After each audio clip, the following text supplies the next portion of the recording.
binabato lang.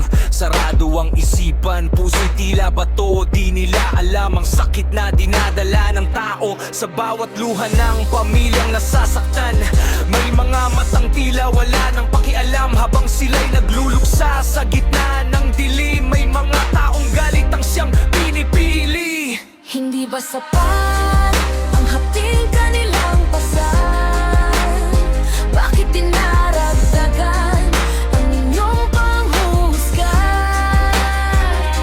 Walang malasakit sa kapwa at damdamin.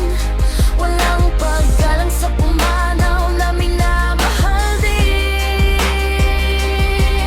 Kung inggit ang dahilan, inyong paninira, hindi kailanman iyon magiging tama. Sa dulo ng lahat, konsensya ang hahatol. Pag-ibig pa rin ang siyang mananaig sa mundo.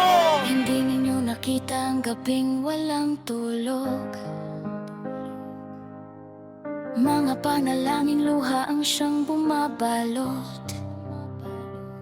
Habang kayo'y abala sa mapanirang salita, sila na may unti-unting bumabangon pa. Kung may puso pa kayong marunong umunawa, subukan yung tumayo sa kanilang sitwasyon muna. Hindi kahinaan ang umiyak sa pagpanaw. Ang tunay na lakas ay marunong magbigay galang. Hindi ba sapat